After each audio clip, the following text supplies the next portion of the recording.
না না, তো বাড়িতে বাপি সরকার বাড়িতে নন্দনগর।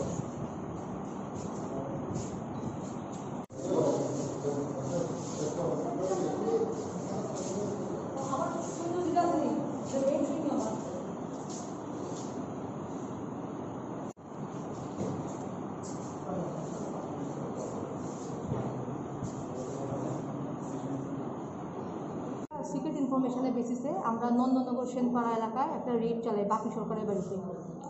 উক্ত বাপি সরকার মানে পুরনো কুখ্যাত ড্রাগ মাফিয়া, এবং আমাদের কাছে বিভিন্ন সময় খবর থাকায় যে এই চক্রটা অত্যন্ত সক্রিয় চক্র এই পুরো অভয়নগর, নন্দননগর, এরপর ডন বস্কো এলাকাগুলির মধ্যে।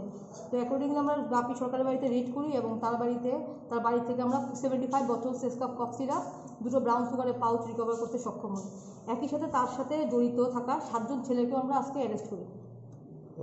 তাদেরকে কি কালকে কোর্টে ফরওয়ার্ড করবেন? তাদেরকে আমরা কোর্টে ফরওয়ার্ড করবো এবং অন্তত 7 দিনের জন্য পুলিশ রিমান্ডের জন্য আবেদন জানাবো, কারণ চক্রটি অত্যন্ত সক্রিয় চক্র। এবং আমরা আশা করছি যে রিমান্ডে আনার পরে ইন্টারোগেশন চালালে আমরা হয়তো তার সাথে পুরো ব্যাপারটা, পুরো যে ইয়েটাকে আমরা ধরতে সক্ষম হব।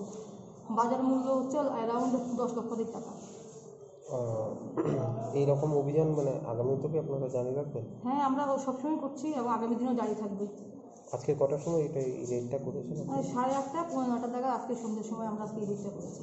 তারা যে বিক্রি করে এরকম কোনো কিছু মানে বলেছে আপনাদেরকে, বয়ানে কিছু বলেছে? এরা সবাই অ্যাকচুয়ালি ড্রাগ মাফিয়া, ড্রাগ চক্রের সাথে জড়িত, এবং এই যে ড্রাগগুলি আমাদের খবর অনুযায়ী এগুলিও আগামীকাল সকালে পাচার হওয়ার কথা ছিল। আমাদের কাছে পিন পয়েন্ট ইনফরমেশন ছিল, আমরা অ্যাকর্ডিংলি আমরা রেড করে আমরা আজকে সফলতা পেয়েছি। ধন্যবাদ।